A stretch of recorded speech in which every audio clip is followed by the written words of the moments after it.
আসসালামু আলাইকুম। আমি নাহিদ আয়া পড়ছি আপনাদের সামনে নতুন এবং আমার প্রথম একটা ব্লগ নিয়া। হঠাৎ করে আমার বন্ধু বিজয় কইতাছে আহ আজকাল আনছে বিরিয়ানি খাই। পরে আমিও কইলাম আহ কিন্তু কোনো খাওন যায়। ভাবতে ভাবতে দুইজনে রিক্সায় উঠা পড়লাম। রিক্সায় উঠা দুইজনে কলাবাগান, নিউ মার্কেট, নীলক্ষেত ঘুরতে ঘুরতে মাথায় আইলো এই আমরা আজকে নাজিরা বাজার যামু, ঐতিহ্যবাহী হাজির বিরিয়ানি খামু। পরে যেই কথা হেই কাম রিক্সাওয়ালা মামারে কইলাম মামা নাজিরা বাজার নিয়ে যাও। আয়া দেহি হাই হাই এটা কি কাণ্ড, পাতিল খালি মাথায় হাত খামু কি।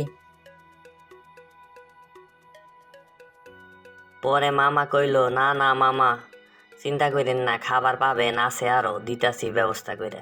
এটাই কইন বিরিয়ানি শেষ হবো নাকি দেখুন কি ভিড়টা নাকছে। যে জন্য আগে আইলাম 12টার মধ্যে আইলাম, তারপরে এত ভিড়। যাই হোক অবশেষে আমরা আঙ্গ বিরিয়ানি পাইলাম। বিরিয়ানি পাইয়া মুখে দিয়ে দেখলাম সেই স্বাদ। এত স্বাদকে কে নিগে এত স্বাদ? যাই হোক বিরিয়ানি খাওয়া শেষে আমরা এখন যাইতাছি লাচ্ছি খাইতে। লাচ্ছি খাবার কোনো জামু বিউটি লাচ্ছিতে। বিউটি লাচ্ছিতে যাইয়া দেখি মামা বয়ে রইছে, কাস্টমার কম। পরে মামারে কইলাম মামা দুইটা লাচ্ছি বানাই দাও। মামা দুইটা লাচ্ছি বানাইয়া আঙ্গরে কইলো মামা যাইয়া বও দিতাছি লাচ্ছি।